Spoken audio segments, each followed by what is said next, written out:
Dados do Ministério da Saúde mostram que Floripa tem a quinta maior taxa de detecção de casos de HIV por ano, né, no Brasil. E o ato de fazer o teste de forma regular é um dos pilares da prevenção da doença. Vamos entender um pouquinho melhor com uma reportagem muito interessante sobre o assunto. Letícia descobriu que é HIV positivo há mais de uma década. Ela já passou por várias fases de aceitação e convivência com a doença. Hoje, através do tratamento, ela consegue ter uma vida normal. Na verdade, eu descobri em 2016, final de 2016, né? Mas sempre eles fazem alguns exames que dão uma estimativa e a gente vai recuperando as nossas memórias de relacionamento, né, de contato. Então, estima-se que eu vivo com HIV há 12 anos, mas eu descobri no final de 2016. Então, ao longo do tempo, a minha relação com o vírus mudou também nessa questão física, porque quem está no estado de AIDS é diferente de uma pessoa que vive com HIV, que pode viver uma vida completamente normal, como eu vivo hoje em dia. É possível ter uma vida normal, mas ao mesmo tempo é necessário prevenir. E uma das formas é através do teste, que é oferecido gratuitamente pela rede pública de saúde. Esse aqui foi pedido online. O pedido do teste foi feito no site A Hora é Agora. Bastou informar dados básicos e escolher o local de entrega, que pode ser em casa ou nos armários digitais da rodoviária. Além desses testes rápidos, a Prefeitura disponibiliza mais de 50 locais de testagem em Florianópolis. A testagem para o HIV e as outras infecções sexualmente transmissíveis em Florianópolis é encontrada em todos os 49 centros de saúde. São oferecidos testes rápidos, que são testes que são feitos em no máximo 20 minutos, onde o resultado já é entregue na hora para o paciente. Além dos 49 centros de saúde, o morador de Florianópolis conta com 4 centros de testagem e resposta rápida que ficam nas 4 policlínicas. O uso de preservativo na relação sexual e o não compartilhamento de seringas são formas de prevenção. A doação de sangue é segura. Essa infectologista diz que nas últimas décadas muitos mitos já foram vencidos, mas é preciso avançar. É um assunto recorrente que a gente precisa abordar com maior frequência, essa questão da prevenção, porque as pessoas acabam banalizando, né, e deixando de tomar cuidados básicos e daqui a pouco estão com uma doença que, apesar de ser controlável, é uma doença incurável, né, que vai acompanhá-los para o resto da vida. Após a contaminação, o vírus HIV se aloja nas células e se replica. O sistema de defesa do corpo entra em ação, mas o HIV também ataca as células para se replicar. Ao longo dos anos, os linfócitos CD4 são destruídos pelo vírus e inicia a fase de imunodeficiência da doença. É nessa fase que a pessoa enfraquece. Por isso, a importância do uso do coquetel, que estabiliza as células CD4. A gente tem células de defesa no nosso organismo, que são os principais soldados de linha de frente que fazem a nossa defesa, que são os linfócitos CD4. O HIV é um vírus meio burro, porque ele infecta o CD4 e mata o CD4. E ele vai matando essas células ao longo do tempo. O coquetel, ele mata o vírus, ele inibe a replicação viral, consequentemente esse vírus para de matar o CD4, ele para de eliminar essas células que são os nossos soldados linha de frente. Aí eles podem se multiplicar, podem voltar a valores normais e a pessoa se comporta do ponto de vista imunológico como uma pessoa como se não tivesse o HIV. O tratamento teve fases difíceis para Letícia, mas ela conseguiu seguir a rotina. Criou um canal de vídeos onde ela fala sobre o assunto e ajuda outras pessoas a vencerem o preconceito que envolve a doença. Claro, mas que são febre, diarreia, manchas pelo corpo, fraqueza, náusea. Eu entendi que eu tinha que ter uma forma de me aproximar mais das pessoas. São situações que aos poucos, até na construção do canal, a gente vai entendendo que essas vivências são importantes ser faladas e partilhadas. E eu acredito muito que a gente só consegue prevenir, que eu acho que é o principal, quando a gente tem campanhas assertivas e tem campanhas diretas que falam principalmente com a linguagem, agora principalmente com a linguagem dos jovens.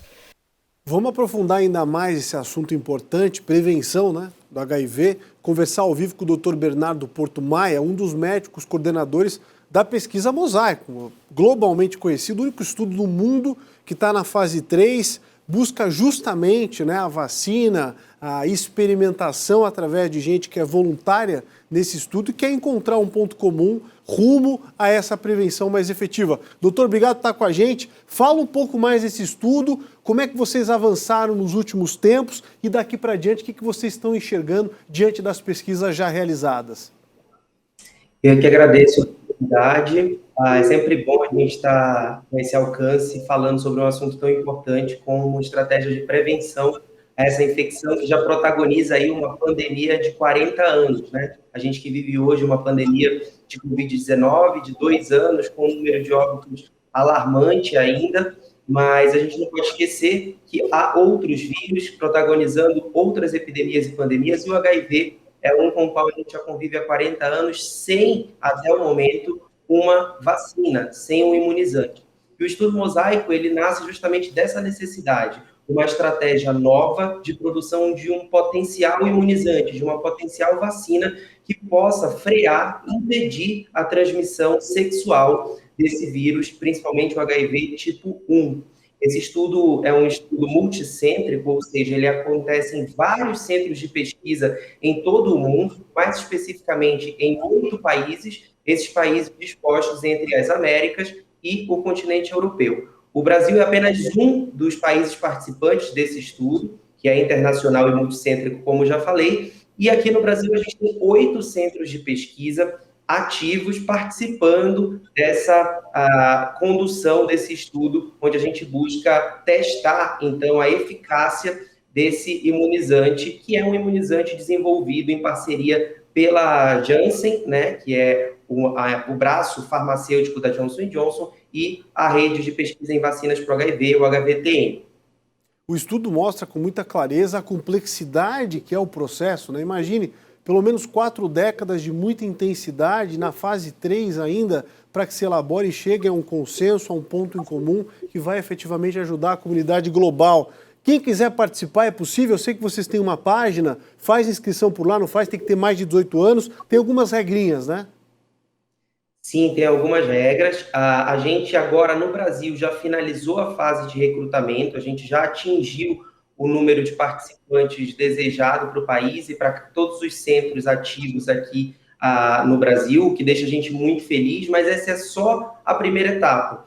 Um estudo dessa magnitude, a gente vai seguir os voluntários, né, as pessoas que se candidataram a participar dessa pesquisa por, no mínimo, 2 anos e meio. Então, agora, finda a fase de recrutamento, uma vez que a gente já alcançou o número necessário de pessoas para participar, e agora a gente trabalha na retenção desses participantes, garantindo a segurança dos participantes ao longo da condução desse estudo, um estudo que tem aí um plano de 4 aplicações, 4 doses de vacina no mês 0, no mês 3, mês 6 e mês 12 de segmento, e após a última dose da vacina ou do placebo, a gente precisa exemplificar isso aqui, deixar bem claro que, bem como nas vacinas para a Covid-19, nessa fase 3, a gente tem um estudo controlado com placebo, o voluntário não sabe, nesse momento, se está recebendo placebo ou se está recebendo a potencial vacina, para que a gente possa, ao fim dessa fase, comparar os 2 grupos e saber se houve menor infecção naqueles que receberam o potencial imunizante em comparação com quem recebeu o placebo. A gente está falando aqui de uma população de maior vulnerabilidade à infecção pelo HIV, ou seja, uma população que tenha comportamentos sexuais de maior risco à infecção por esse vírus através da transmissão sexual. E isso a gente diagnostica numa visita de triagem, no momento que a gente recruta esses participantes, com uma equipe multiprofissional, composta tanto por educadores comunitários, psicólogos e por médicos também, que junto com esse voluntário vão definir se ele é ou não elegível para participação nesse estudo.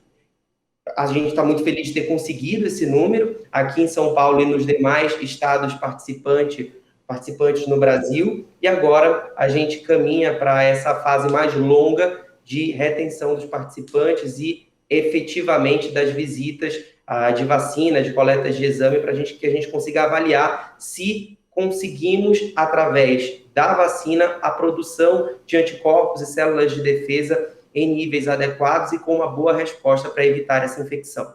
Conversou conosco ao vivo o Dr. Bernardo Portumaia, né? Trouxe uma série de informações importantes desse estudo importantíssimo em escala global que está em andamento. Torcemos para que em reta final. Doutor, obrigado por estar com a gente. Eu é que agradeço mais uma vez a oportunidade, é sempre um prazer. Obrigado, um abração.